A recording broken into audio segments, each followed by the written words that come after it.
Aloha and welcome, everyone.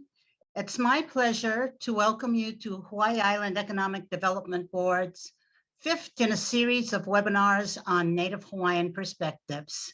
My name is Jacqui Hoover, and I have the privilege of serving as the Executive Director for Hawaii Island Economic Development Board and for moderating today's session. Today, our conversation will be on should the United States military continue training at Pōhakuloa? I am pleased to welcome as our panelists, Nahua Guilloz, who also serves as the chair for the board of Hawaii Island Economic Development Board, Alan Ho, Riley Smith, and Ed Teixeira.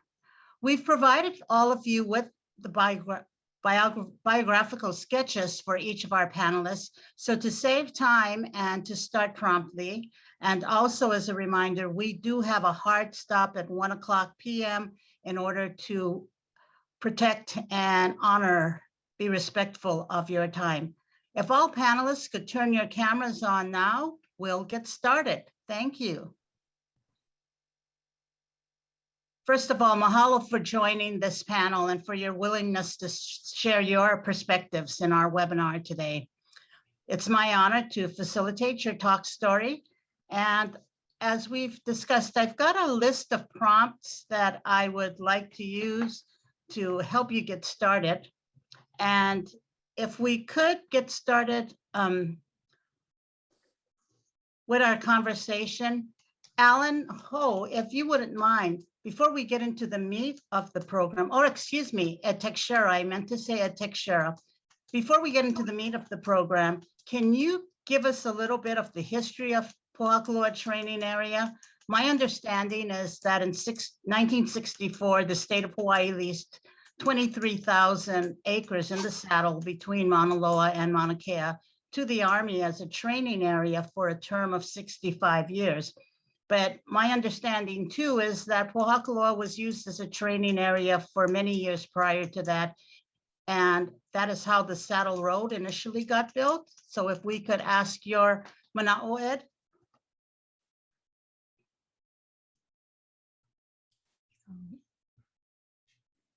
Okay, can you hear me now? Can you hear me?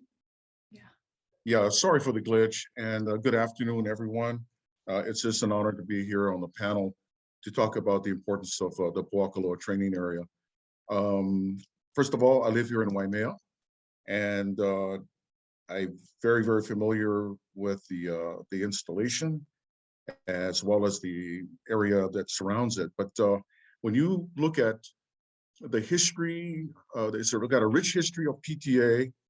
I found some information a while ago that when you even look at Saddle Road, the Army lays claim to starting Saddle Road because the Army at one time had some training grounds up in the saddle where the cantonment area, the live impact area is out right now. But when you really look at, and by the way, that work might have begun by as early as 1942. But certainly in the World War II years, we know for a fact by looking at the memorabilia that's outside of the Richard Smart's front gate from his particular ranch here in town, is that the Marines came here and they honored the areas that they use, calling it Camp Tawarawa.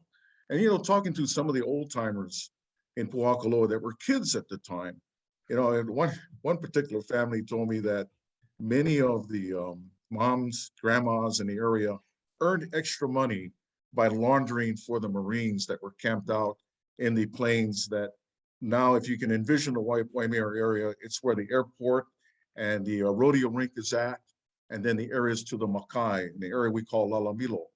But if I can go back into the World War II years, from what I understand, from looking at the history of the military's use here, Marines would actually land with their amphibious units on the shores here at South Kohala near Kauai High and launch attacks upland, over lava, over the harsh terrain, and actually use live munitions to attack certain kinds of training objectives. And they did that. And thankfully they did that because that prepared them for the war in the Pacific Guadalcanal, Tarawa, and so forth and so on. So the military has a very, very strong beginning in the 1940s, and may even be earlier than that. You know, if I had the opportunity to talk to my grandfather, who had a home in now called Ninole on the Hamakua side of the island, he belonged to the Territorial Guard. So I'm pretty sure even in those years, they managed to find a way up to Pōhakuloa to train. That was the beginning of Pōhakuloa. One of the downsides of that beginning was that every now and then over the decades, somebody would find some sort of munitions, and it would have to call in EOD to go ahead and basically neutralize whatever kind of armament was found, either by construction or being found in the open prairies over here. So I think that should give you a quick bird's eye view of the beginnings of Pōhakuloa, starting in World War II. And it was a vital training as the military began using the area. Then the Pōhakuloa area, the training area, was formed.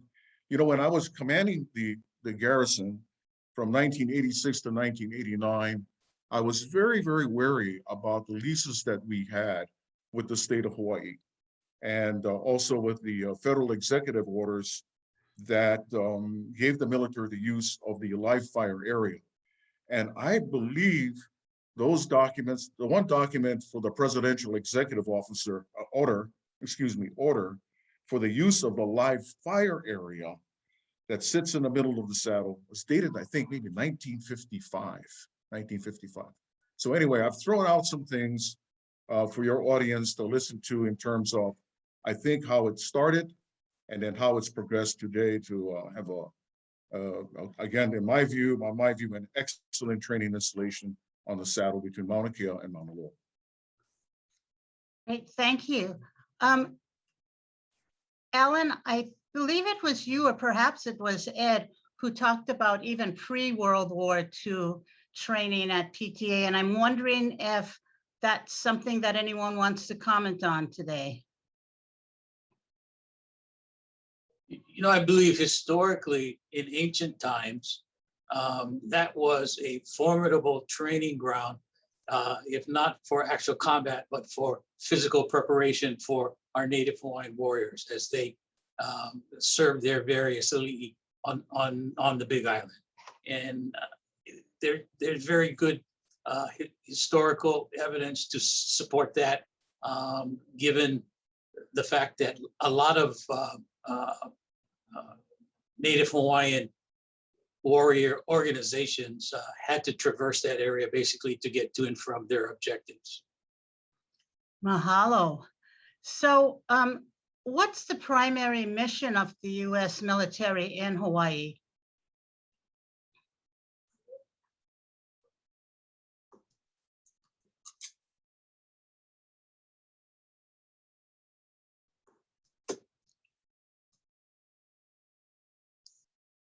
I know we've got at least. Yeah, no, I guess, you know, not necessarily the primary mission, but the mission of any military is to provide its young soldiers the necessary training and support in order for them to be successful. And I guess, you know, when you started this conversation, we focused on the military somehow in an abstract, unique organizational way. I've always viewed the proper approach was that this area is necessary so our sons and daughters can train. They are what we would basically contend comprise the essence of who we are as a people, a nation, and basically the backbone of our military forces. So I've never looked at the military service as something being disconnected from who I am as a person. So when you talk about military, you're talking about our sons and daughters, and they need to be prepared when they're called upon to serve their country. Thank you. And Jacqui, may I add one other point to what Alan just said? May I do that? When you look at the purpose of the military in Hawaii, let's break them down: the Army, Air Force, US Navy, Marines. They are all part of they come under the operational control of the now called the Indo-Pacific Command. Now, when I was on active duty, my last assignment was assigned to the command center at then was known as Pacific Command at Halava. And I retired out of that in 1993. And now it's grown to the Indo-Pacific Command. From a theater, they were responsible generally from the west coast of the United States up to Alaska, throughout the entire Pacific, up to the Indian Ocean. And then you can reflect back over the years and the conflicts that we have been engaged in, to include what everybody's watching now in Afghanistan. You can see how the Pacific Theater plays a very, very important role. So therefore, all the Navy elements that come in and out of Pearl Harbor, the Army unit, the main combat unit we have in Hawaii is the 25th Infantry Division Light, if they're still called the Light Division, the 3rd Marine Expeditionary Force out of Kaneohe, the U.S. Air Force out of Hickam. They all belong to that operational control of the Indo-Pacific Command. And they need to train constantly to be ready in case they are called up to intervene, whether it becomes from a threat or even from a natural hazard that affects people across the entire theater. So they've got to be ready. But the purpose is to be prepared to respond to the threats threats against the U.S., the national interests, and those interests from our allies in the Pacific. Can I add something to that too? I'm Nahua. My husband is a retired Marine. We spent 20 years in Marine Corps, West Coast here in Hawaii. But the other part, Ed didn't mention is that if they train here in Hawaii, especially if they're stationed here, it's a lot, doesn't cost as much to send them to Pōhakuloa to train and get the same training as it would if you send them to the mainland, because they have the assets already here. So it costs us as taxpayers a lot less for our military to train, to be right here in Hawaii. They can do the amphibious landings down at Kauai and then come up. And it doesn't cost as much as flying guys to California to go train out in the desert. And then the other thing is we have high level, and I think Alan can explain a little bit more about that, but the high level, high altitude training that the guys get to do here. And it's really valuable when they go to Afghanistan. My husband was in Afghanistan, and they do a lot of high altitude up in that area when they were in the field. And then the guys get to go back home quickly, to their families. So it helps our economy and it helps our folks, but it really, in the end, as taxpayers, we don't have to pay as much for the guys to get the training that they need. So Nahua, you mentioned the cost and the value of training, and I think you alluded to it, but did I hear correctly that when troops whose families are stationed here in Hawaii and who reside here in Hawaii, and I guess that would include the National Guard and Reserves personnel as well, another added value is that they get to go home at the end of the evening with their families. Or, then they get to go home at the end of the evening, or they're, stationed up at Pōhakuloa for 30 days. And then in a day, they're home, with their families. So the separation is a lot less, and it helps with retention of troops. Guys are a lot more willing to re-enlist and stay, especially when training is not too far from their family. So being here in Hawaii, it doesn't make it as difficult. I know a lot of the guys go from here to Japan and Okinawa to train, and so that's the 6-month deployments. But if they had to go back to the States for a month and then come back, it's just a little bit more of a hardship on families. And so being able to train close to home is a really cool thing. And then, that keeps the cost down. Riley, we haven't heard from you yet. And as a resident of Waimea, Ed alluded to other training and readiness that the troops and PTA provide. And I'm thinking about the recent, what I understand is the largest wild range fire on Hawaii Island history. Could you speak to that?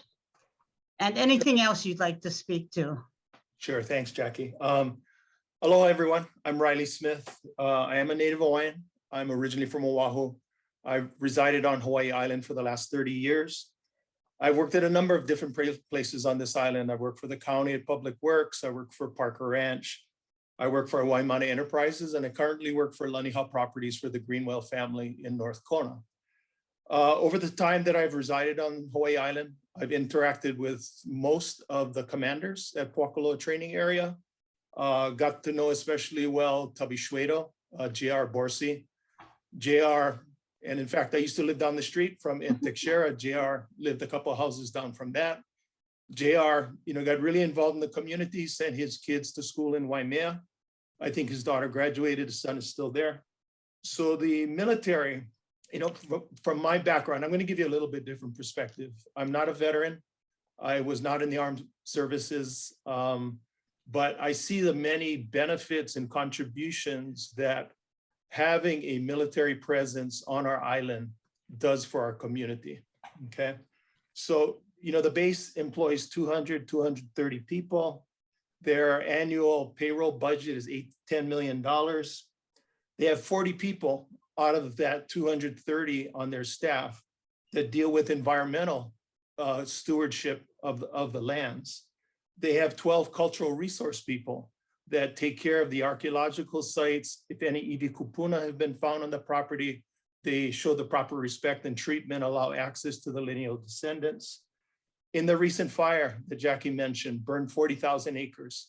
My wife was really involved in helping with support of a lot of the first responders. And my job was to take the food out to the folks that were driving the dozers, fighting the fire, the helicopter crews that were refueling the equipment.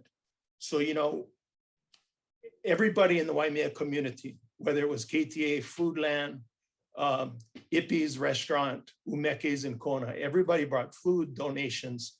Our job was to get it out. And there were so many individuals. The military brought in 5 large helicopters. I saw 1 Chinook helicopter. I saw 4 Blackhawks. They can drop 500 gallons of water at 1 drop on the fire. The smaller Rangers that the county fire department has can typically drop about 160 gallons of water. So the impact of the military presence on that fire.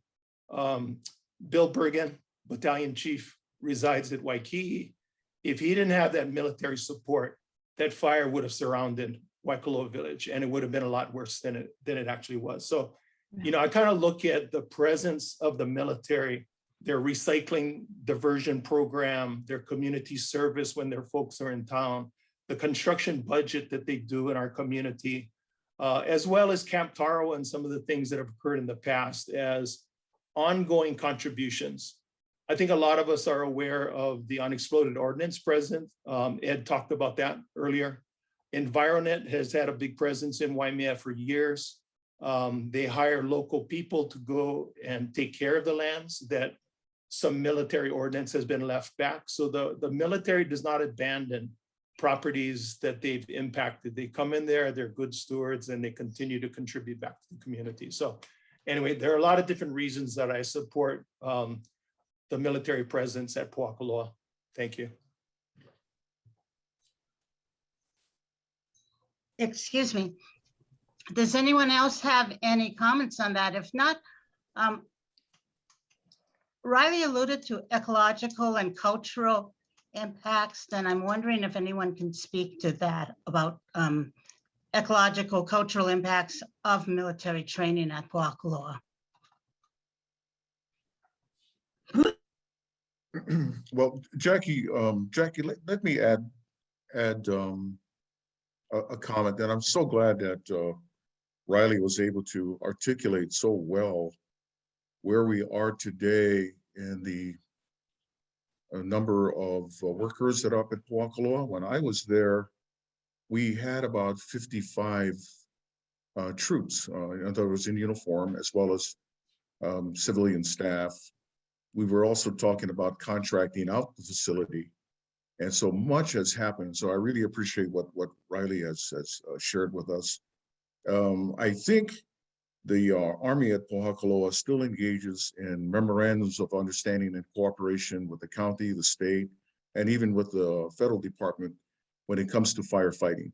So that if something does happen, you know, the mutual firefighting agreements allows each of us or each of the agencies to support the other. So it's just a great relationship there. So I kind of wanted to add that on. As far as the cultural impacts and ecological impacts, you know, I was a soldier for 26 years, and I had just a great tour in the U.S. Army, and I was fortunate enough to be assigned at the Pōhakuloa training area for 3 years, from 1986 to 89, as I had mentioned. But coming out of part of my Army experience was I was one of those lucky Hawaiians that had 2 tours in the 25th Infantry Division. One as a captain, and one as a lieutenant colonel, and I commanded an artillery battalion. By the way, I'm wearing red, if you can see that, because I'm a field artilleryman, and the color is red for field artillery. And as a lieutenant colonel, I was responsible for deploying a battalion up to the Pōhakuloa training area. Normally, our deployment was about 30 days long. So when I assumed command of the Pōhakuloa training area, I looked around and saw that, yeah, you know, we come and go with Army, Marines, National Guard troops, etc. And I wanted to kind of change the thinking. And I did a lot of self-help projects. And I looked at Pōhakuloa as like a joint training center for the entire Pacific to use, because we had other armies, like the New Zealanders at that time. The Kiwis came up to train, Burkas, I mean, not Burkas, but I think some units came out of Hong Kong, the Nepalese came in here. So we had a lot of folks that came in here, and I saw Pōhakuloa as an output-oriented installation. And I wanted to change the minds of everyone, up and down, horizontally as well, by looking at more, not only output, but let's be balanced in that approach. I started one project called the Greening of PTA, because when you from the old Saddle Road, and you were standing with your back to Bradshaw and Mauna Kea, and you looked out at the live firing area, you saw very few trees. And with only 20 inches of rainfall over there, up there a year, you know, certain areas get well used because it provides some shade and other things that you would need for a training environment. But getting down into the ecological part, we were well aware of endangered species that you would find in the key puka and the rural remote places of the installation, particularly to the west side, which is now called the Keamuku, right along the skirts of the impact area. There were key puka with endangered plants and species. But one of the things I inherited back in 1986 was the Army had a plan and a project ongoing, hired locally construction units to build about a $20 million anti-tank range, that it was called. It was about $20 million in construction. And although much of the environmental assessments was done before I got to the installation, nevertheless, as we did follow-on archaeological surveys, we found some archaeological sites in the area that was undergoing initial construction. When that was done, that was about 1989, but I was in my final year, 3 years up there. And at that time, right before that time in 1989, the Army started to invest in a program that's basically got its roots in Pōhakuloa and spread, I think, nationwide. And I forget the name, but it had to do with environmental protection. So Riley talked about those archaeologists, cultural experts that are at PTA right now. But what we actually found, and the surveys found, were certain kind of pahoehoe igloos. And in it, we found remnants of a fireplace, you know, burnt tea leaf sandals and all of that. So basically, these were all marked off by the archaeologists. And then as I left the installation for my next assignment, I found out that the Army had ground the entire project to a halt. A $20 million project to a halt because of the archaeological sites found on the western side of the installation. I wanted to add that in. That's how important these things are, then and now. Great. If I can just make a couple additional comments. You know, I understand that, Ed, I think, you know, your legacy and the decisions that were made then to do the right thing and respect the host culture, to respect the archaeology that you didn't know about, but that you found about and you made the right decision. I understand that up at Pōhakuloa, they continue to work with a number of Native Hawaiian groups, including the Royal Order of Kamehameha, the DHHL Pu'ukapu Homesteaders Group, led by Mike Hodson, the Native Hawaiian Advisory Council, as well as participating in makahiki events with Kuo Kanaka. I think many of you know Ku Kakalau, that's her projects, as well as cooperating with all the lineal descendants that would like access to the iwi kupuna to show the respect to the families as is typical of the host culture. So I think a lot of those things that were started many years ago continue on to show the respect to the local community as it should be. So I just wanted to comment on that. Thank you. Thank you, Riley. I'm also thinking about my husband having served on a jury some years ago, and amongst the testifiers were the first responders from PTA. Can one of you speak to any support that is afforded to our community besides the recent fire and the readiness and preparedness for military service? I know that they are always, and we, if you live here on Hawaii Island, they're first responders for any incident that happens on Saddle Road and in the Saddle Road area. As well, if you were listening to our webinar a couple months back when we were talking about Mauna Kea, they also are the ones that respond if there's an incident on Mauna Kea, and that's usually a lot of times, with our visitors. So, if you've been in any kind of accident up on Saddle Road, they have been there to help. And they're a valuable piece of that puzzle of providing the support that the county of Hawaii is unable to do. Because what the golden hour is, right, is always the 1 hour, and they're right there in the middle, so they can quickly help and provide assistance. So I know I've had a couple of family members had accidents up in that area, and we're very thankful when they show up, because the county is either in Hilo and Kona, and you're going to wait good half an hour or 45 minutes before anybody would show up. So that's a very valuable piece. Great, thank you, Nahua. Jacqui, maybe if I can just add, Sure. Many years ago, I recall when the Subaru telescope was being built, and there was an incident up there during construction, and I believe there were a couple of fatalities, but I think Alan and Ed had talked about high altitude training, and I believe that the helicopters that happened to be at Bradshaw Field in Pōhakuloa were able to respond up to the summit, which is 14,000 feet in the air. And because they had that training and the capacity of their equipment, they were able to minimize further impacts by the contractors' activities that occurred. And I believe there are a couple of fatalities, but it could have been much worse. So kind of, bleeding into what Nahua said about having proximity to incidents. I mean, being able to get there as soon as possible is so critical to be able to, have as much impact as possible to our community. Thank you. So we're at about the halfway point, and as I promised the audience, we will stop at 1. And one of the questions that I'd like to ask is this an appropriate use of the land? Is this appropriate land use? Anyone care to comment on that? Well, let me launch into that one as a veteran, career veteran. As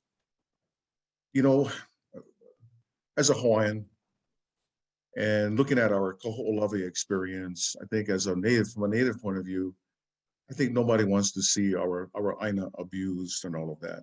But to keep our aina free, we need to have a strong defense system and to protect our interests. And as I had mentioned early on, the mission of our military in Hawaii is to really serve as an operational reserve to respond in the entire Indian Ocean Pacific region. Pōhakuloa offers more training land As you well pointed out, with the number of acreage in this lease, that's I think it should be up about 2029 with the state of Hawaii, as well as the lands set aside by an executive order. You know, when I was there, by the way, I think I measured about 160 square miles, but there is no place else in the state of Hawaii. And I would bet nowhere else in the Pacific Theater you can find an area to train like we can at Pōhakuloa. Soldiers, Marines, sailors, airmen, you need to fire live ordnance from all of your weapons systems to stand ready. You can only do so much in a dry fire exercise in artillerymen. You can only do so much on small arms ranges and all of that, but you need to train as you will fight. Pōhakuloa offers that unique area where we can do that by air, simultaneously with ground munitions and so forth and so on, to train that combined arms team.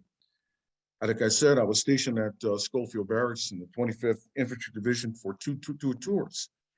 What we had is an east range on the Wahiawa side that can afford some great green jungle-like terrain, if you will, but no live fire. The only live fire was on the Schofield Barracks proper, and you fired toward a small range that you can shoot mortars, you can shoot some artillery, but the artillery used had to be a very, very short range, and every now and then, regrettably, an accident would occur and all of that. So it was a very, very small impact area. And the Marines basically have no place like that in Kaneohe. Now, I was also fortunate when I left Pōhakuloa, I spent 3 years in Japan with the U.S. Army Japan. The only area that U.S. forces in Japan, ground self-defense forces, could train was near Mount Fuji. It was like a postage stamp. I also had a tour in South Korea. It's the same way in South Korea, only a small area where you could fire live munitions. So when you look at, again, the entire Pacific area, less Alaska, Pōhakuloa training area provides that unique training ground to keep our forces ready. And you know, when something happens and we have to call on the 3rd Marine Expeditionary Force or the soldiers out of 25th or even our Hawaii National Guard, they're not going to be given time to get ready. It's ready or not, we need you now. You've got to be able to go. So as much as I want to share my native Hawaiian perspectives about the use of our Aina, and I've got to say that I believe it is appropriate. We have to set aside land like that so our forces can train like they need to. Alan? You know, I'll second, absolutely second what Ed is saying. You know, as a Vietnam combat veteran and as a father who has 2 sons who served as infantrymen, and also as a Gold Star dad whose eldest son was killed in Iraq, I firmly believe in the necessity of training. You know, of course, at the end of the day, there are some things that trump training, but without the training, your proficiency level and your skill level as individual soldiers is greatly diminished. And I think in terms of what's available here in Hawaii provides not only our sons and daughters with those opportunities, but also the sons and daughters of all the citizens of the US. And what I find very fascinating is that on the Big Island, especially from the shores of South Kohala all the way up to the top of Mauna Kea, you have such a great diversity and mix of environmental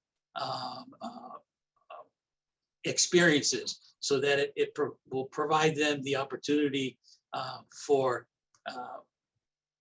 landings, squad size, battalion size, and even brigade size maneuvers. But it also provides our aviators an unmatched opportunity to become proficient at a number of different scenarios and altitudes. And I think what was shown about 10 years ago was when our aviators were getting ready to be deployed to Afghanistan. It saved them by allowing them to train and practice in certain restricted areas on Mauna Kea, restricted in terms of only accessible by aviation, it allowed those aviators, including a large number of our National Guard aviators, to spend time at home, what Nahua had pointed out.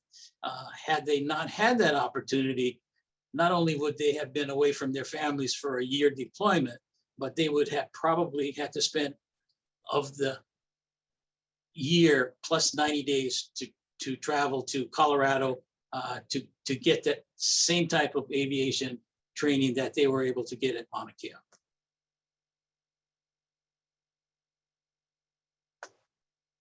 You know, maybe if I can just add to, I wholeheartedly agree with the essential nature of the training that Pōhakuloa affords our Indo-Pacific armed forces members and their training and being combat ready. You know, the other thing to keep in mind too is that once you've established a training area in a piece of property, you will forever have ordnance there, and you can work to removing it, but other uses are extremely complicated to be able to transition into. So once you have an area that's been impacted, you can't go backwards and not have any impacts in that area.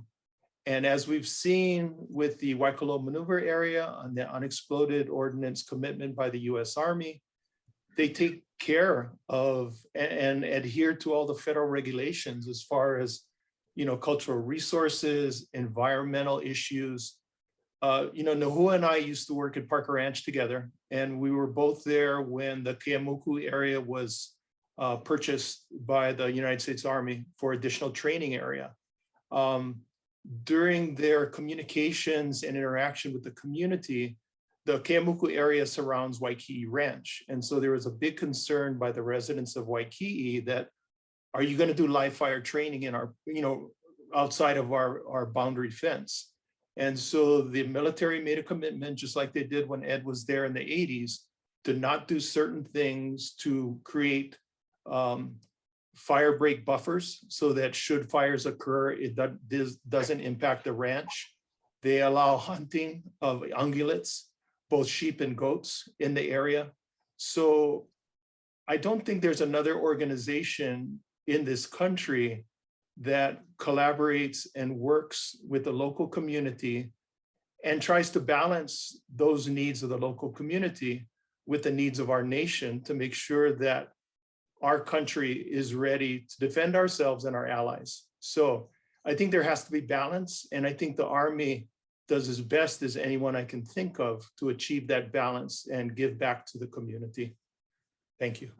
Yeah, and Riley forgot to mention, they also did dip tanks all in Keamoku and all along the areas. And those dip tanks are what they utilize this past weeks with the 40,000 acre fire. You know, that area does not have a lot of water. And so by installing that and, you know, taking that and providing that, it adds additional protection for our communities.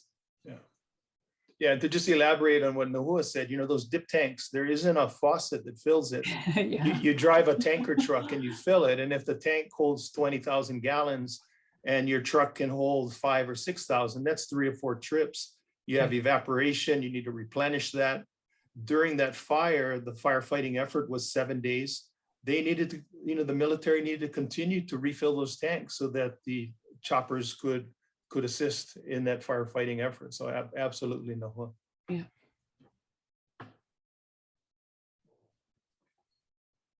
So that brings us back to discussions not just about environment and socio benefits, but also to economic impacts.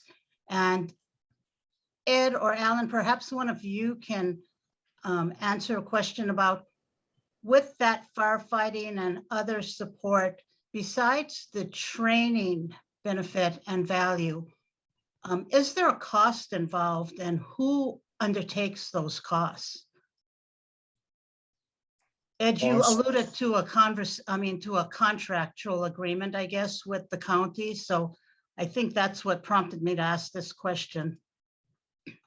Yeah, yes, there are memorandums of cooperation and understanding with the US military at Pōhakuloa to support state, federal, county agencies, firefighting. We already talked about the first response units on the Saddle Road and now the Daniel K. Inouye Highway. So the economic impacts are great from arriving at Kauai High. You know, being away from the installation, I don't have the specific information on what the Army does in purchasing for local goods to support deployments. And I must add the Marines and the Hawaii National Guard, US Army Reserve as well. I don't have those numbers in terms of what the economic impact is on purchasing of local goods. Riley did talk to a budget, and so therefore there are a lot of services that we do that the Army still contracts out. You mentioned water, still, you know, take water and you deliver water up there to the new tanks that are out the Pōhakuloa training area. So there are definite, solid economic impacts with the military training there. I must also add that, you know, being a commuter going back and forth to Honolulu, I see Marines and Army personnel and the local Hawaiian Airlines flights. You know, in my days, we would bring in C-130 and land it at Bradshaw, and then we would be shuttled back and forth to Hickam Air Force Base. But, you know, the Army told me many, many years ago that it was cheaper to go commercial than it was to either engage to a C-141, C-130, or a C-17 aircraft. But it's so there's a lot of ways that the military buys services. So there's an economic impact there. And I know some of our panelists are thinking also about the impact if the military had no place to train. And I struggled with this question when I was in active duty in Hawaii. And when the questions arose about the use of PTA then, and it was some serious conversation. If the Army, US Army at Schofield Barracks had no place to train, or the Marines out of Kaneohe, then perhaps they would go find another home station to go at. So can you imagine Schofield Barracks being deactivated, the 25th Infantry Division taken out and restationed somewhere else, West Coast or wherever the case may be, so that it would have better training opportunities, and what that kind of impact would be to the state of Hawaii, not necessarily Hawaii, but the entire state of Hawaii. And Jacqui, maybe I can share some of the construction activity that's occurred recently up there. You know, not being a former commander involved in the military, I kind of did some research. So I had checked in with Mike Donnelly, the public affairs officer at Pōhakuloa training area, as well as Bill Moore, who was the former civilian aide to the Secretary of the Army. They provided me with some details, but in 2018 and 2019, the US Army spent $25 million in capital improvement projects on the facility. And this year, they're spending about $45 million. If you drive past the main gate, you can see Isimoto rebuilding the old Quonset hut barracks that I'm sure existed in the 40s and 50s. And if you can imagine how cold it gets up at Pōhakuloa training area with 6,000 foot elevation with the winds up there, you know, you want your guys to train, but you want them to be able to rehab themselves, rest, you know, effectively so that they can train the next day. And by taking care of your facilities and the USO and other improvements that are up there, that, you know, if it's a Oahu contractor, it might be a Big Island contractor, it might be somebody from the continent, but then they hire local contractors. They have to pay Davis-Bacon wages. And all that trickles down into our community. They rent houses, they shop in our supermarkets, they send their kids to schools. And a lot of that money that's paid through defense contracts stays on our island. And as we know through COVID, tourism dropped out, but military spending was there. Other sectors of our economy wanted to be diversified so that we're not reliant on one particular industry that might have big impacts when we have pandemics like that. So diversification, looking at other ways of getting financial resources to our island is very important. So another reason why I support Pōhakuloa training area.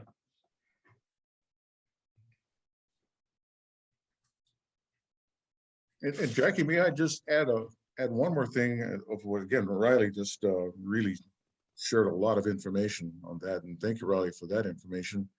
But also, you know, we kind of overlook the importance of our interstate freeways. And in our case, intrastate freeways, H1, H2, H3, they all have a Department of Defense connection. And I think if we do the research on the Daniel K. Inouye Highway, one may find that the Department of Army also contributed, along with other agencies, to the building of the sections of that marvelous highway that still astounds me today, and how it goes to the Mauka side or the Mauna Kea side of the installation. I always envisioned it when I was there on the Mauna Loa side. So that again, you talk about the economic impacts right then and there too. But thank you, Riley. And those economic impacts, I mean, I have lots of family that, you know, it's getting harder and harder to be able to afford housing here on the Kona side because it's so expensive. But because of that road, you know, people can now rent a house in Hilo and drive over the mountain and work at the resorts, you know, so it's a value. People, you know, I'm so thankful for that road because, I mean, if you knew the old Saddle Road, that was brutal to go to Hilo. So now every time I drive to Hilo, I'm just like, you know, thank the Lord for this. But that definitely, you know, we know that the Department of Defense helped pay for that. And so that helped our community. I wish we could have 2 or 3 more like that here on Hawaii Island, connecting some of the different areas where we have some bad roadways, but, you know, hopefully eventually in the future. And, you know, to tag along to what Nahua said, you know, the next phase of Daniel K. Inouye Highway would go from Highway 190 all the way down to Waikoloa Resort. So, you know, like she said, you know, less expensive housing opportunities on East Hawaii with the employment centers in West Hawaii. And it makes it a lot more manageable to be able to get from where you live to where you work. When I originally worked at Parker Ranch, I lived in Hilo. So every morning I would drive Saddle Road to get to Parker Ranch, and every evening I'd go Hamakua back to Hilo. But I was able to afford a much less expensive house in Hilo than I could afford when I first started out to live in the place where I worked in Waimea. So many opportunities come with improved infrastructure. Alan, did you have anything to add about the appropriateness of this land use? No, I believe we pretty much covered it all. The land itself, I think, is suitable for its current use as a training facility. There's not much else really that those areas up in PTA could be actively utilized for and be proven to be economically feasible outside of what it is currently being used for and paid for by the Department of Defense or the military. At the end of the day, us taxpayers is providing us some substantial returns on probably minimal investment, but on property that, other than for what it's currently being used, would not produce much income. Great. And Alan, well, you've got the mic. One of the things that Ed spoke about referred to IndoPACOM, what I grew up knowing as Pacific Command. Now it's the Indo-Pacific Command.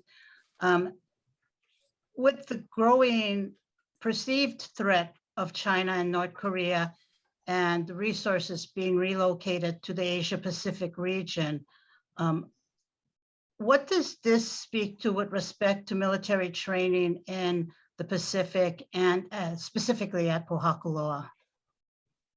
Well, I think it further highlights the essential purposes that are being served there.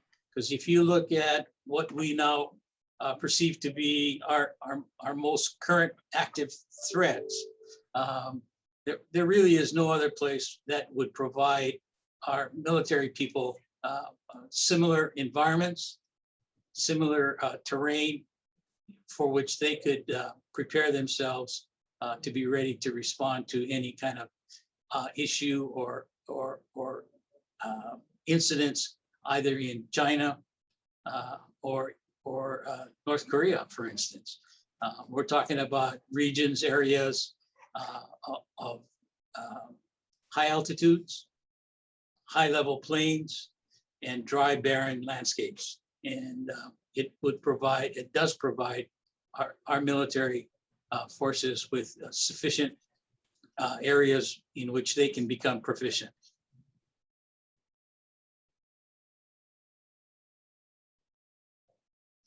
Great, thank you. So, Ed, I'm sorry, it looked like I might have cut you off. Okay, misunderstood. One of the things about Zoom I find is trying to read body language and understand who's wanting to speak and so forth. So I apologize for that.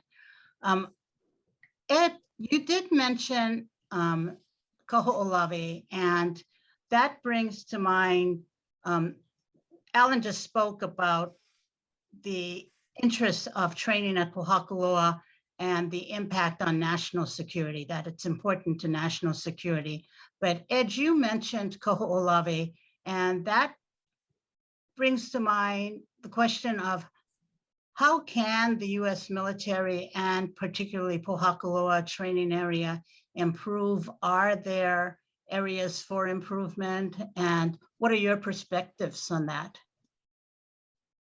Well, Jacqui, you take a look at any network, any system, any program you have, there's always room for improvement. But I was just astounded. And by the way, I cannot pinpoint any specific areas for improvement with regard to the relationship with the Pōhakuloa training area installation and their cadre with the rest of the Hawaii Island. I can't pinpoint any, but let me just say that I think it was sometime in early June or mid-June, I was invited up to the change of command for the outgoing commander was Lieutenant Colonel J.R. Borsey, who we've mentioned a couple of times already. And we did it with a lot of COVID restrictions in mind, in terms of people seated in the theater, and the change of command was done virtual by Zoom. So JR, including his successor and the presiding officer, I forget his name, out of Fort Shafter, Hawaii, basically all had their term in front of a camera, and so it was done by web and Zoom. But JR, he's going to laugh at this one day when he hears what I got to say, had probably the longest exit speech I have ever witnessed in an Army change of command, because there were no troops standing in formation that he had to worry about to keep it short, okay? So, but he had a chance to thank so many agencies, some of which Riley already mentioned. And when I compared his outgoing speech and naming all the organizations, nonprofit, business organizations, affiliations, and so on and so forth, I was just blown away compared to what I did in my 3 years there and who I worked with then. It has exponentially grown over the years. So when we talk about this community-wide network and support, this feeling of aloha, reaching out, that how can we be a good neighbor? It is epitomized in what's going on out there at the Pōhakuloa training area. My perspective on things. And let me just add to Ed, thanks for sharing that. But, you know, if we didn't have modern technology and if Pōhakuloa wasn't where it's located, it would be, and also because of the astronomy community, it would be unlikely that we'd have fiber cables going past Pōhakuloa and Zoom conferences like we have now would not be as technically proficient, say 10 years ago, 20 years ago, if we didn't have this technology available. So to do a virtual change of command ceremony that can be viewed around the world, if you didn't have fiber, you don't get broadband, and that's dial-up. And the older folks in the room remember how slow that was. So absolutely.